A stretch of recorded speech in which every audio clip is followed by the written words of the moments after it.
friends কি খবৰ আজি পুনৰ আকৌ আপোনালোকৰ মাজলৈ এটা নতুন ভিডিঅ' লৈ আহিছোঁ আৰু এইফালে মই আজি খিচিৰি বনাইছোঁ আপোনাৰ যেহেতু আজি শনিবাৰ মানে আমাৰ শাহুমা ঘৰত প্ৰত্যেক শনিবাৰে খিচিৰি খায় মানে শাহুমায়ে কয় আৰু শনিবাৰে খিচিৰি খালে ভাল বুলি তাকে ময়ো ফ'ল' কৰোঁ আৰু এইফালে মই এতিয়া ভাতকেৰেলা আলু এনেকৈ চব কাটি লৈ এনেকৈ বেচন দি আপোনাৰ ফ্ৰাই কৰিছোঁ আৰু এইফালে মই বিলাহী টক বনাইছোঁ বিলাহী টক আপোনালোকে কেনেকুৱা পায় বাৰু মই হ'লে বিৰাট ভাল লাগে আৰু এইফালে মই কেনেকৈ বনাইছোঁ দেখিছে তেলতে জিৰা কিচমিচ আৰু শুকান জলকীয়া দি বিলাহীখিনি বইল কৰি লৈছিলোঁ যিহেতু বইল কৰি মিক্সিত পিচি ইয়াতে হালধি নিমখ চেনি ৰেড চিলি আৰু অকণমান নেমুৰ ৰস দি দিছোঁ আৰু এনেকৈ যে খাবলৈ বিৰাট ধুনীয়া হয় খুব ভাজি ভাজি আপোনাৰ গ্ৰেভি টাইপৰ কৰি দিব লাগে আৰু যেতিয়া গ্ৰেভি হৈ যায়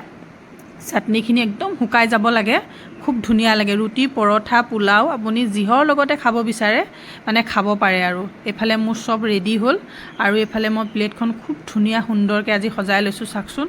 দেখি খাওঁ খাওঁ লাগিছেনে বাৰু এনেকৈ আজি মোৰ দিনৰ আজি আহাৰ এনেকৈ ৰেডি কৰিলোঁ আপোনালোকে খালেনে বাৰু যদি খোৱা নাই খাই লওক আজিলৈ ইমানেই আৰু